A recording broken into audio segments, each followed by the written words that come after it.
YCP fire brand RK రోజాకి ఈసారి ఎన్నికల్లో ticket దక్కే అవకాశాలు కనుచూపు మేరలో కనిపించట్లేదు. నగిరి నియోజకవర్గం నుంచి రోజాను తప్పించే అవకాశాలు ఎక్కువగా కనిపిస్తున్నాయి. వైసీపీ హైకమాండ్ త్వరలోనే ఈ నిర్ణయాన్ని వెలువరించే అవకాశాలున్నాయి పార్టీ వర్గాలు చెప్తున్నాయి. అయితే రోజాను తప్పించి మరొక స్థానాన్ని కేటాయిస్తారా లేదా ఆమెను పూర్తిగా పక్కన పెడతారన్నది ఇప్పుడు చర్చనీయాంశంగా మారింది. రోజాకు టికెట్ కేటాయించకపోవడం వెనక ఇద్దరు మంత్రులు కూడా ఉన్నారనే వార్తలు వస్తున్నాయి. వారి ఒత్తిడితో పాటు నియోజకవర్గంలో నెలకొన్న అసంతృప్తి, సొంత క్యాడర్ నుంచి వినిపిస్తున్న ధిక్కార స్వరాలు ఆమెను టికెట్కు దూరం చేశాయని పార్టీ వర్గాలే అంటున్నాయి.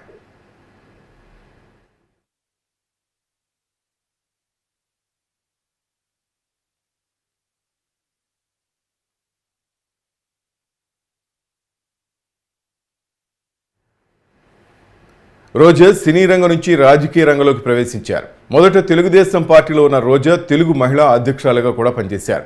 ఫైర్ బ్రాండ్ లీడర్గా తెలుగుదేశం పార్టీలోనే ముద్రపడింది ఆమెకు. 2004 ఎన్నికల్లో నగిరి నియోజకవర్గం నుంచి టీడీపీ అభ్యర్థిగా పోటీ చేసినా గెలవలేదు. 2009లో రోజాకు టీడీపీ టికెట్ ఇవ్వలేదు. ఆ తర్వాత రోజా వైసీపీలో చేరారు. వైసీపీలో జగన్ నాయకత్వాన్ని ఆమె సమర్థిస్తూ వచ్చారు. 2014లో వైసీపీ టికెట్ తెచ్చుకున్న రోజా ఆ ఎన్నికల్లో గెలుపొందారు. దీంతో తొలిసారి అసెంబ్లీలో అడుగుపెట్టారు. అయితే ఆ ఎన్నికల్లో వైసీపీ అధికారంలోకి రాలేకపోయింది.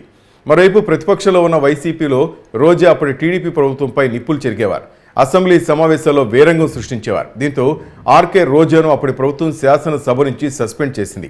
అదే రోజాకు అనుకూలంగా మారింది. 2019 ఎన్నికల్లో తిరిగి వైసీపీ నుంచి పోటీ చేసి మరోసారి విజయం సాధించారు. అయితే జగన్ తొలి మంత్రివర్గంలో రోజాకు చోటు దక్కలేదు. ఆమెను ఏపీపీఎస్సీ చైర్మన్గా జగన్ నియమించారు. రెండో విడత విస్తరణలో రోజాకు టూరిజం శాఖ మంత్రిగా జగన్ బాధ్యతలు అప్పగించారు. అయితే నగిరి నియోజకవర్గంలో రోజాకు వ్యతిరేకంగా వైసీపీలోనే కొందరు గ్రూపులు కట్టారు. వీరి వెనక మంత్రులు ఉన్నారని స్వయంగా రోజానే జగన్ వద్ద మొరపెట్టుకున్నారు.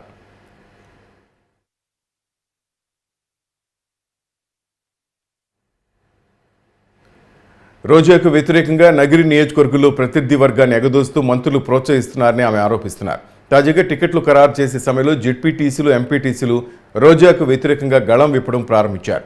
రోజా సోదరుడు కుమారస్వామి తమ వద్ద పదవి ఇప్పిస్తానంటూ డబ్బులు తీసుకున్నాడని బహిరంగంగా ఆరోపణలకు దిగారు. దీని వెనక కూడా మంత్రులు ఉన్నారని రోజా అంటున్నారు. ఇటు నియోజకవర్గంలో క్యాడర్ నుంచి వినిపిస్తున్న వ్యతిరేకతతో పాటు అటు ఓ బలమైన మంత్రి రోజాకు సీటు ఇవ్వద్దని పట్టుబడడంతో ఈసారి టికెట్ దక్కడం కష్టమేనని అంటున్నారు. మరి జగన్ చివరకు రోజాకు టికెట్ ఇస్తారా లేదా అన్నది ప్రస్తుతానికి సస్పెన్స్గానే మిగిలింది.